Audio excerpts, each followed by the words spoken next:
Hi Brian. Hi everyone. This is week 2 discussion. My name is Sonia Mullaney. And part 1 is, do I think the concern over violent movies and violent video games is justified, the level of or degree of concern?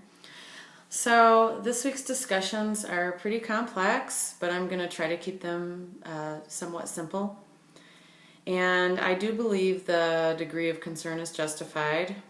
If you look at the triadic reciprocal causation model regarding the social cognitive theory, you can see that both personal factors, the cognitive effects of violence, and environmental factors, how we work together to think and respond in a certain way, this is influencing how we create norms in our society, more specifically social and cultural norms. According to the Harvard Kennedy School, when I looked up statistics on evidence of violence rates, the relationship between violent media and real-world violence has been a large debate, but there were some statistics I found on this subject, and between the years of 2007 and 2013, there was an average of 16.4 active shooter incidents every year, and that went up 150%. It was 150% higher than the annual rate between the years of 2000 and 2006. Of course, you could relate, that's why I said this is kind of complex. You could relate this to other issues, but I do believe this is one of them. Why or why not? I do believe this because ultimately as a society we are responsible to help regulate the extents to which the viewing capabilities our children are allowed to watch.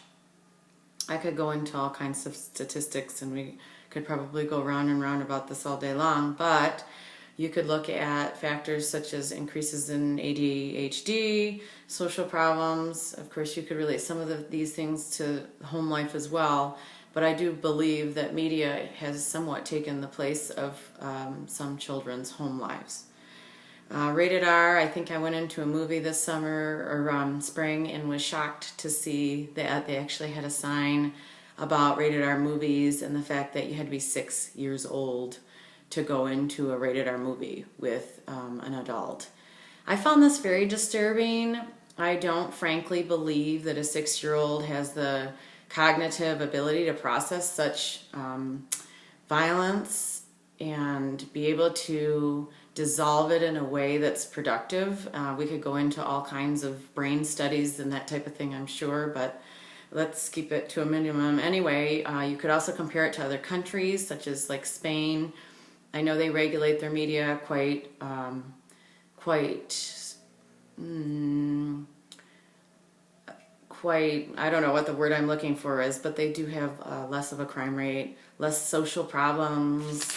Again, you could go back to family structure, but you could also plug in that media is different in the family structures here than it is there as well. So there are a lot of different concluding arguments we could come up with on this. But part 2, what issue for this current election do I believe the media has made the most salient?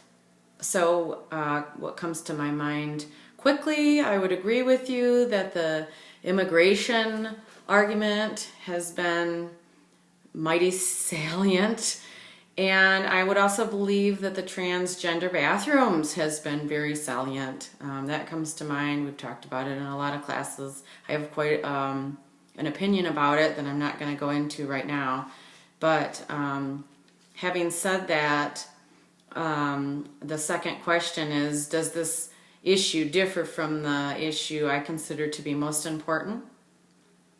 Although I do believe the bathroom issue is important because I do have children of my own and I do feel there are implications in the future regarding this issue. I don't necessarily believe it's the main issue in my mind, the most salient issue in my mind when I consider the election and the issues that I would consider important. I would have to say that being a teacher, the most salient and important issue to me is the education crisis. No big surprise. More specifically, the validity of certain administered standardized tests and the system of support that teachers are not allowed to have. They're not allowed to have a voice as it currently stands. So those are my salient, most important issues that come to mind. And those are my chosen words in which to frame this discussion. I thank you and have a good day.